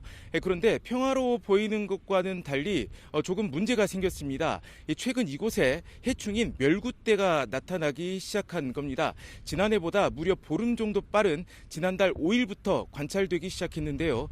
이곳 농민들은 지난해에도 이 해충으로 인한 피해가 컸기 때문에 우려와 근심이 굉장히 큰 상황입니다. 농민의 목소리 직접 들어보도록 하겠습니다. 걱정되죠. 작년에도 멸구가 심해가지고 아주 엄청 다 먹어버렸어요. 다 쓰러져 버리고. 그래서 올해도 지금 멸구가 지금 심한 것 같아요. 젖값은 싼데 이렇게 농약값은 비싸고 그래서 한 번씩 하면 돈이 엄청 들어가잖아요. 그러니까 몇 번 해보면 논 한 마디 두 마디 번 거 다 들어가 버려요. 취재진이 직접 농업기술원 직원들과 함께 논을 다녀보니 아직 어린 해충이 많이 보였습니다. 지난달에 중국 등지에서 날아온 얼음벌레가 알을 낳고 부화해 자라고 있는 겁니다. 세대를 거듭하면 한 마리가 100마리로 늘어나는 꼴이어서 번식을 막는 초기 방제가 중요합니다. 현재 이곳 전남 해남과 진도, 완도와 신안을 비롯해 이 해충이 발생했는데요. 현재까지 발생 면적은 900헥타르에 달합니다. 구체적으로 애멸구가 870헥타르고 흰등멸구, 벼멸구와 이 홍명 나방도 발생했습니다. 이런 해충들은 벼대를 빨아먹거나 바이러스를 옮깁니다.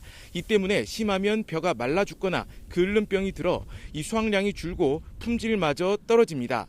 문제는 예년보다 해충이 더 일찍 발생한 데다 날씨가 더워서 번식이 빨라진다는 점입니다. 무더위가 지속하면 해충의 산란과 부화, 성장 등 세대 주기가 짧아지면서 여러 세대를 거치며 대량 번식이 이루어지기 때문입니다. 벼멸구로 인한 피해는 지난해에도 심각했는데요.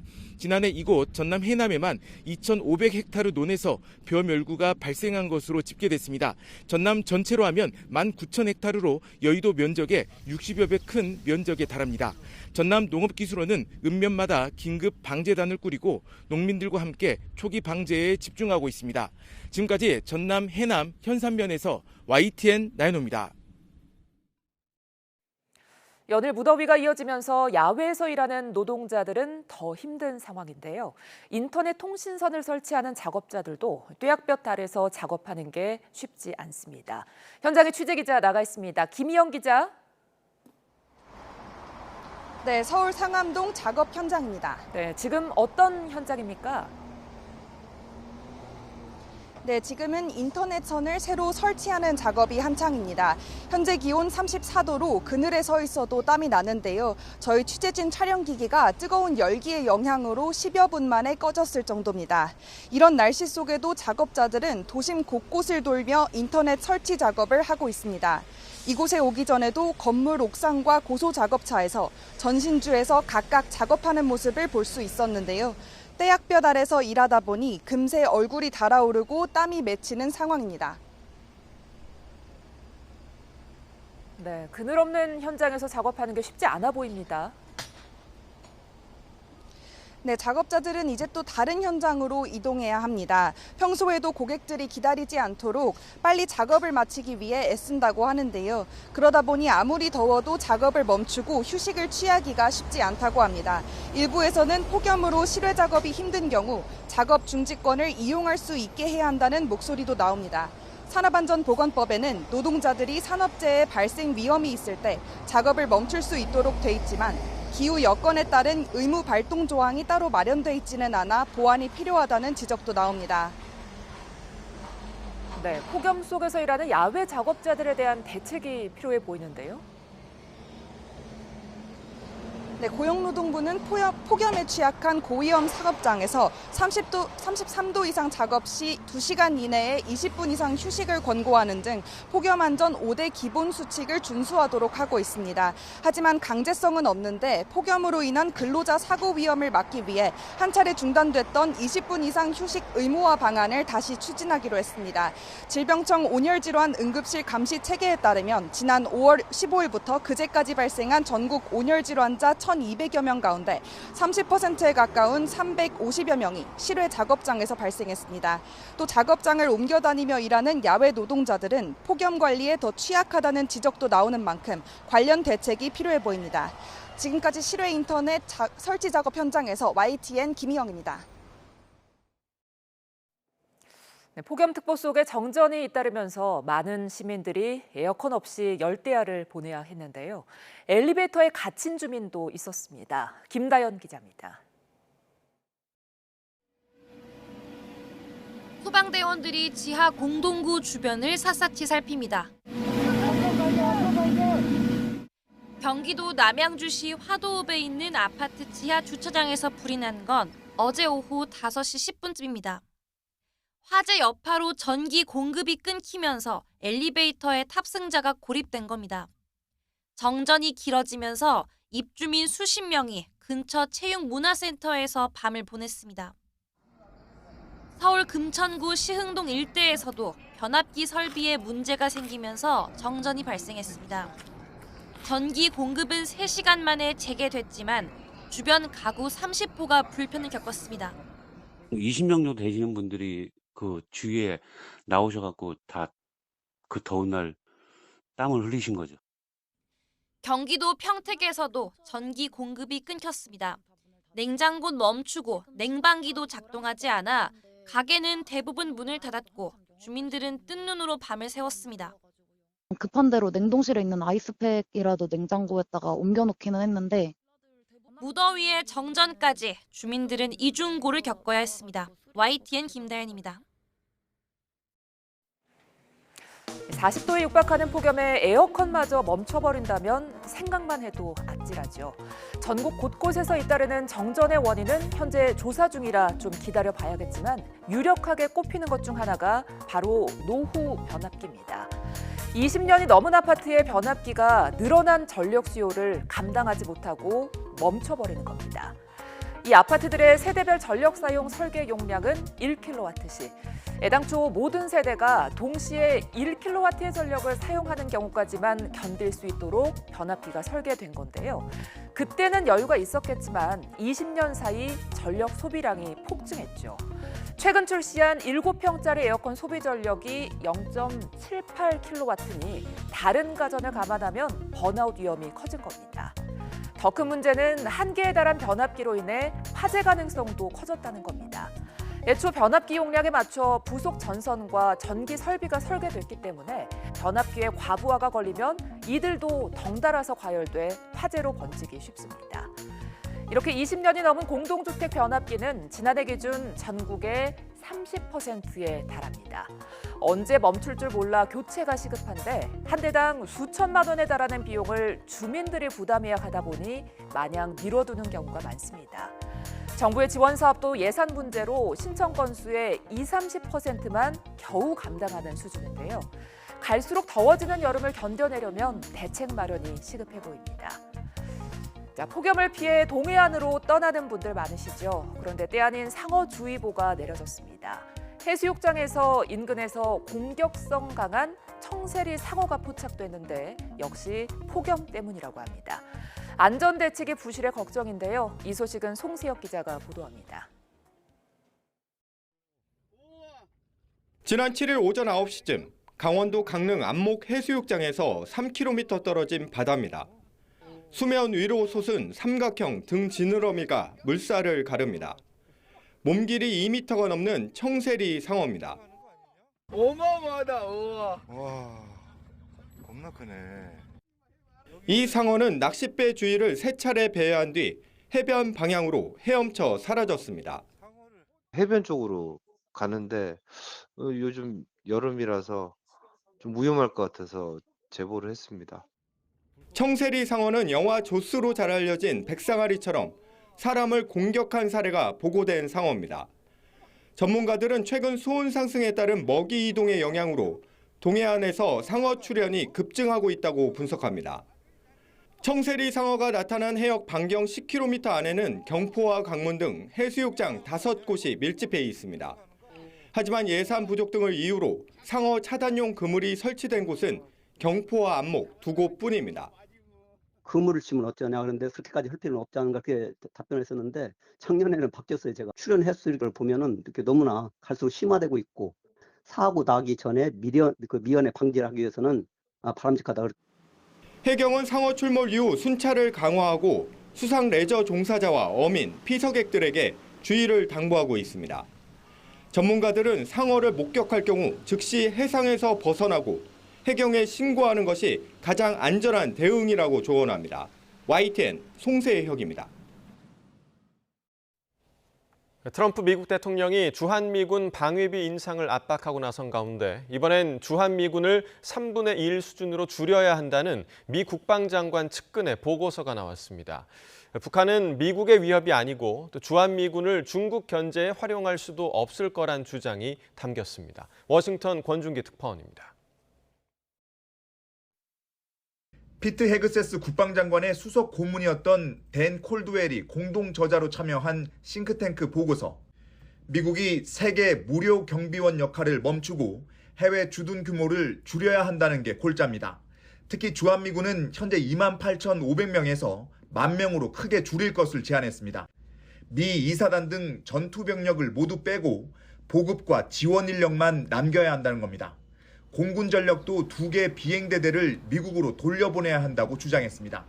주한미군 감축 이유로 북한은 미국 본토의 위협이 아니라는 콜비 국방부 차관의 말이 인용됐습니다. 또 중국과 분쟁이 발생할 경우 한국은 주한미군을 중국 견제에 쓰지 못하도록 반대할 것으로 내다봤습니다.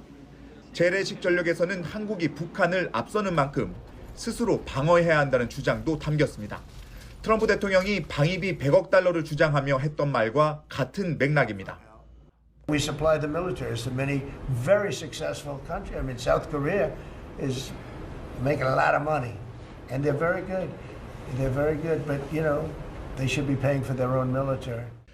보고서를 쓴 콜드웰은 지난 4월 후티 공습계획 유출 사건에 연루돼 국방부에서 해임됐습니다. 콜비 미 국방차관이 주도하고 있는 미국의 새 국방 전략에도 주한미군 감축이 명시될 가능성이 제기되고 있습니다. 워싱턴에서 YTN 권중입니다.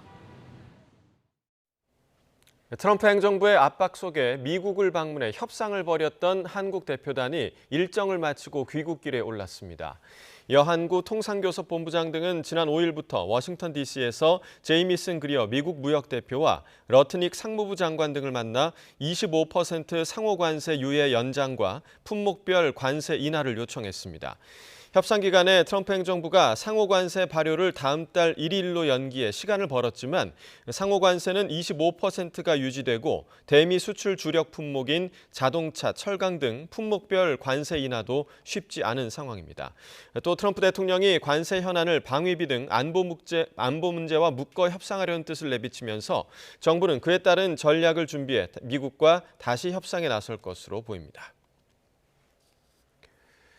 3단계 스트레스 DSR 시행 전 대출을 받아 집을 구하려는 수요가 몰리면서 지난 5월 서울 아파트 시장의 거래량과 거래 금액이 크게 늘었습니다.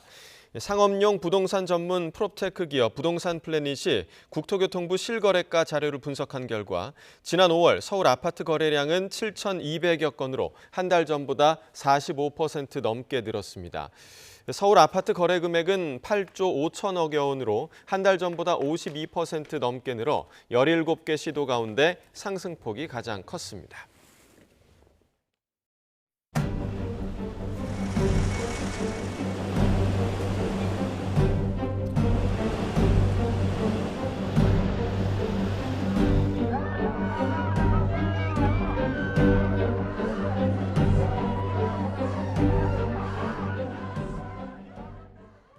윤석열 전 대통령이 4달 만에 다시 구속되며 3대 특검 수사가 더욱 탄력을 받게 됐습니다.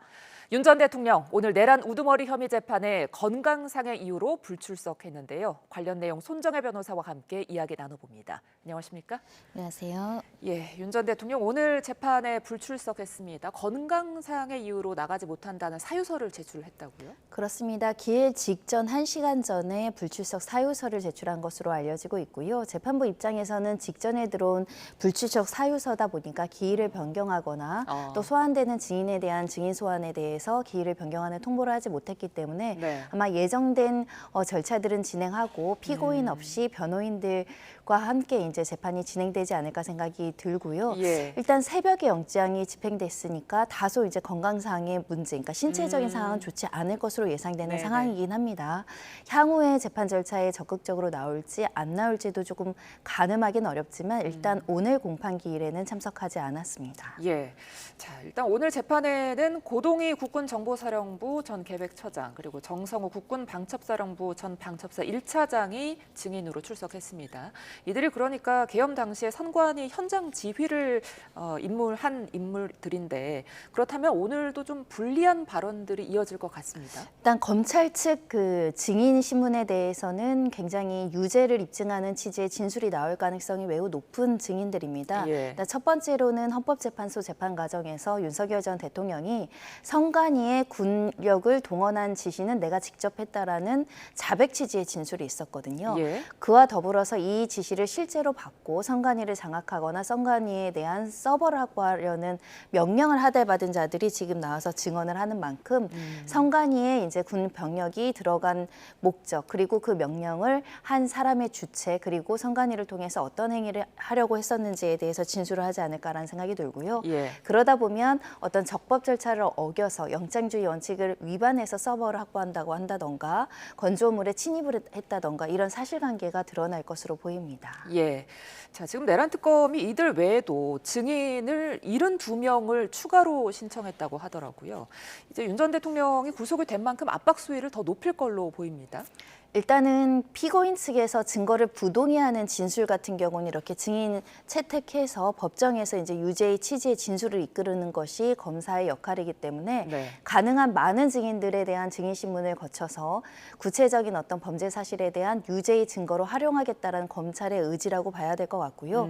다소 72명에 대한 증인을 모두 소환해서 증인 신문을 하는 것은 상당 부분 굉장히 시간이 많이 할애되는 사건인데 그럼에도 불구하고 1심 구속 기간 내 그러니까 할 수 있는 모든 증인 소환 절차를 거쳐서 유죄 입증 취지를 강화해 나가겠다는 것이 이 검찰 측 증인 신청 숫자로 이제 읽히고 있는 상황입니다. 예, 이제 윤 전 대통령에 대해서는 내일 조사할 예정이라고 하는데 어떤 부분을 좀 들여다볼까요? 일단 구속영장 청구에 대한 범죄 사실에 대해서 보완 수사할 부분에 대한 수사를 할 것으로 보입니다. 보완점이 있다라고 한다면 추가 수사를 이행할 것으로 보이고 이 관련해서 지금까지 제대로 좀 수사가 안 됐거나 조금 더 순서가 뒤로 밀린 사건은 외환죄, 일반 이적죄 이런 혐의가 남아 있는데 이 피의자 측에서 동의하면 이 부분을 수사를 개시하겠다라고 밝힌 만큼 실제 북한의 무인기 침투를 지시를 했는지 여부 그리고 이 오물풍선과 관련해서 원점 타격을 지시했는지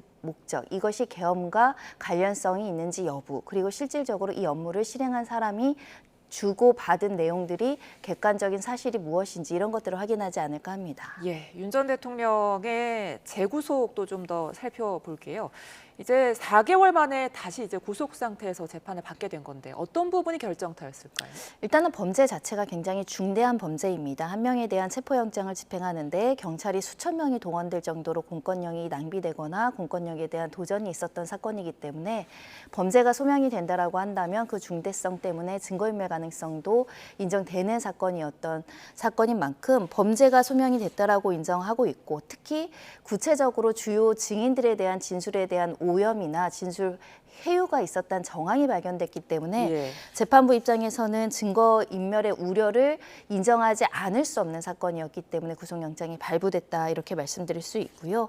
그뿐만 아니라 실제로 재범의 위험성이라든가 참고인 등에 대해서 위해를 가할 여지가 있다라고 특검에서 주장한 이런 각종의 주장들이 재판부를 설득할 수 있었고 합리적으로 받아들여진 것 같습니다. 네. 자, 어제도 이제 윤 전 대통령의 최후 진술을 직접 했다고 하는데 한 20분 동안 사실상 계엄의 정당성을 주장했다고요? 그렇습니다. 다소 과거의 1차 구속영장 실질 심사 과정 발언보다는 조금 더 축약된 짧은 시간이긴 하지만 본인의 억울한 심정과 본인이 어떤 이야기를 했을 때 그것이 왜곡되어 전달하거나 사실이 아님에도 불구하고 이것이 사실처럼 받아들여지는 부분에 대한 토로를 한 것으로 보이고 또 계엄 목적이 내란죄가 아니라 합법적인 계엄이다라는 점을 또 강조한 것으로 보입니다. 그런 취지로 이 체포영장 집행 저지와 관련해서도 위법한 수사이고 정당하지 않은 체포영장의 집행이었기 때문에 내가 이 부분을 저지하는 것은 범죄가 성립하지 않는다. 죄가 되지 않는 것을 구속영장을 발부할 수 없다는 취지의 변론을 이어간 것으로 보입니다. 예. 윤 전 대통령의 이번 구속영장 발부가 된 주요 원인 중 하나로 윤 전 대통령 측 변호인들이 주요 증인들을 좀 회유하려고 했다 이런 점들이 꼽히던데 그렇다면 윤 전 대통령이 다시 구속이 됐으니까 이 증인들이 좀 뭐라고 할까요? 진술을 다시 바꿀 수도 있을까요? 일단은 윤 전 대통령의 어떤 존재감과 영향력 때문에 적극적인 진술을 하기 어려웠던 피의자들이라든가 또는 참고인들이 입을 열 가능성은 훨씬 더 높아진 것 같습니다.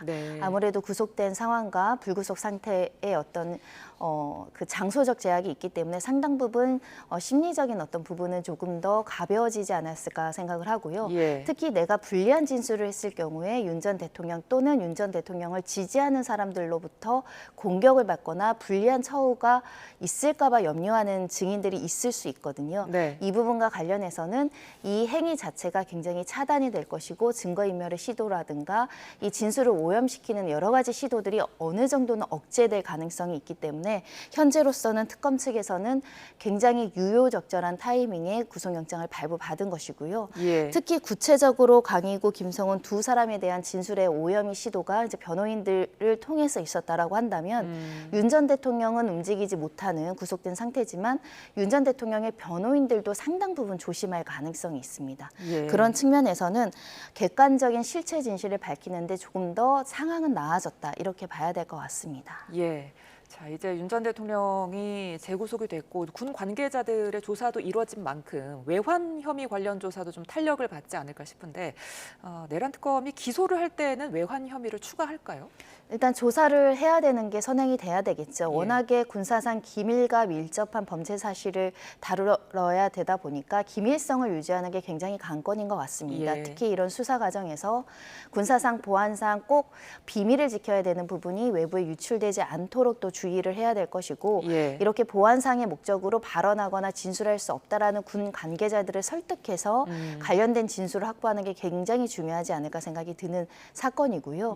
특히 이 사건 같은 경우는 범죄 발생지가 북한으로 특정되는 사건입니다. 북한의 무인기를 침투해서 지시를 했다라고 하면 보통의 경우에는 외국이라고 하더라도 가서 조사를 하고 현장 조사를 하고 관련된 증거를 확보하는데 현재로선 수사기관이 북한 가서 증거 수집을 하기가 어려운 현실이기 때문에 이 군 관계자들의 진술을 확보하는 게 굉장히 중요한 사건이거든요. 그런 만큼 진술을 확보한 다음에 윤 전 대통령이 직접적인 지시를 내린 것인지 그 목적이 무엇이었는지를 꼼꼼하게 살펴보는 것이 이 수사의 핵심이 될 것 같습니다. 자, 그런가 하면 특검이 구속영장에 공범으로 적시한 인물들이 있습니다. 한덕수 전 국무총리, 그리고 강희구 전 부속실장, 또 김용현 전 국방부 장관인데요. 이들에 대한 구속영장 청구 가능성도 이제 좀 높아졌다고 봐야 될까요? 뭐 가능성은 있어 보입니다. 지금까지는 그 검찰이나 또 특검에서는 중요 임무 종사자들을 중점적으로 수사를 개시하고 기소를 하고 지금 형사 재판이 이루어지고 있는 상황인데 네. 이 단순 가담자 그리고 부하 내동자 그리고 이 내란과 관련한 방조범들에 대한 수사는 좀 미진한 측면이 있었거든요.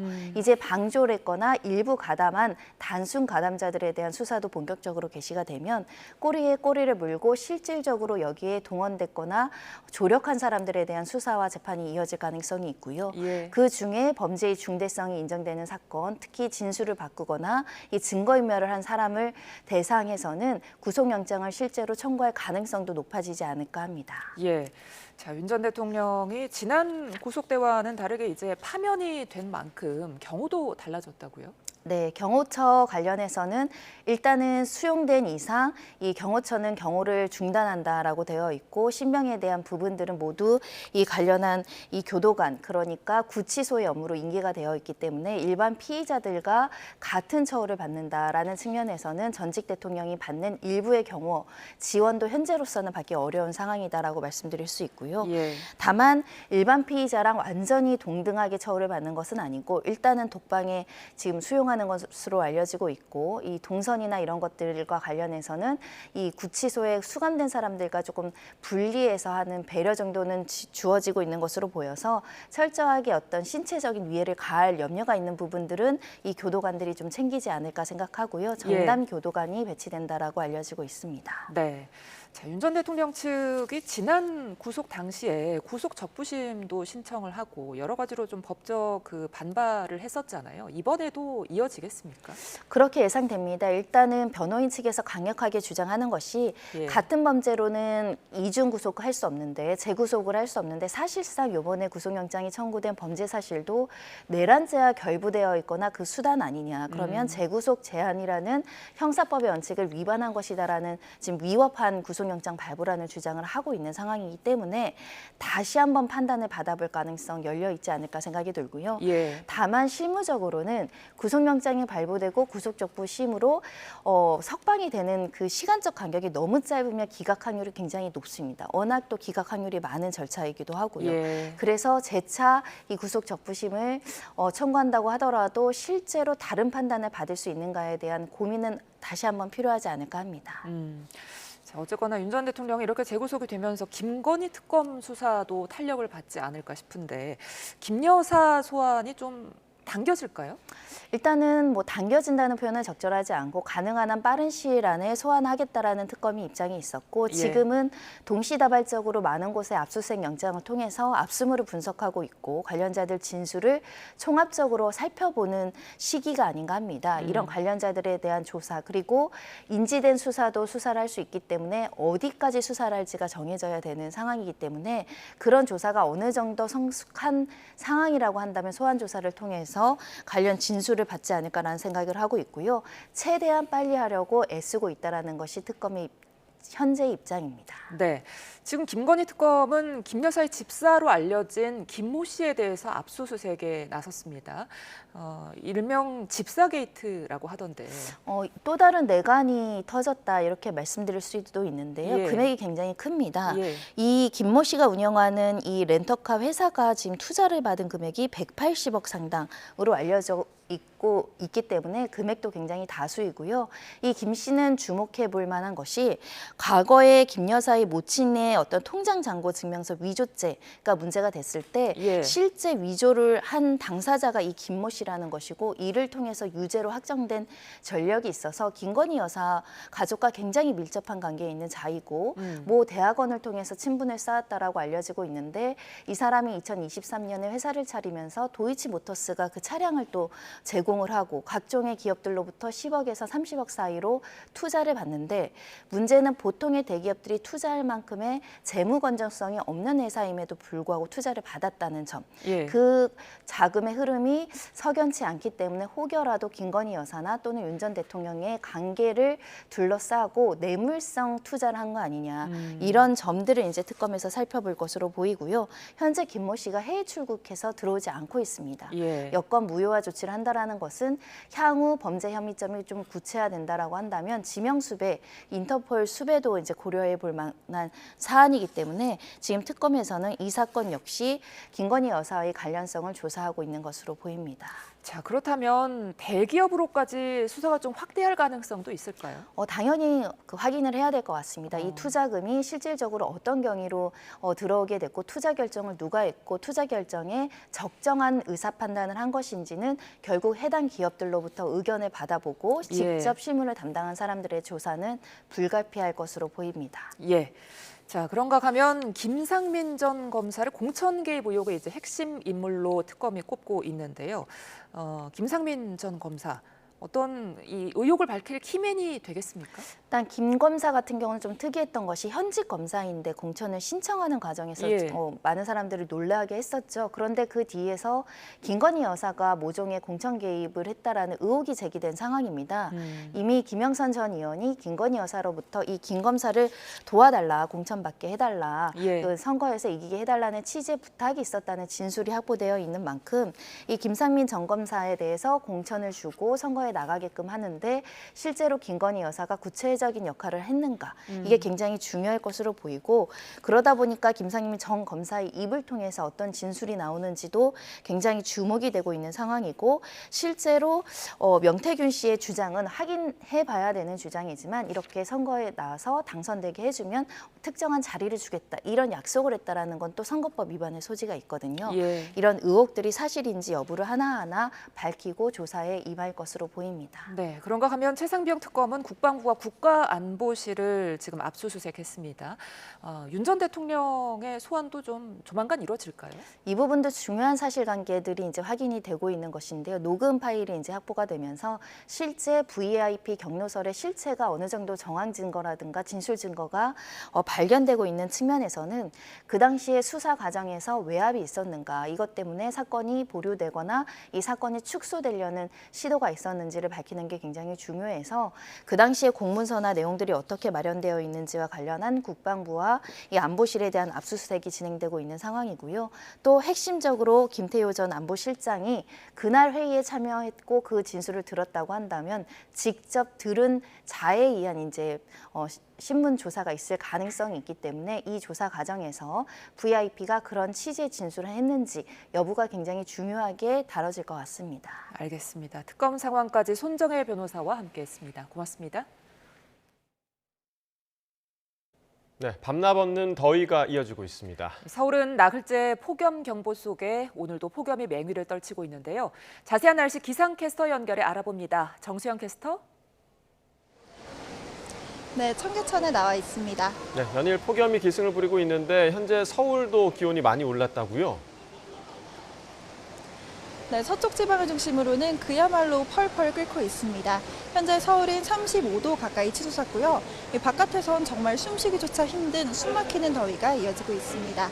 저도 그래서 이 더위를 피해 잠시나마 시원한 그늘로 한번 나와봤습니다. 확실히 그늘에 들어오니 더위가 잠시나 한결 쉬어가는 느낌이고요. 또 이곳 청계천을 찾은 시민들도 한낮의 뜨거운 열기에 잠시나마 숨을 돌리는 모습입니다.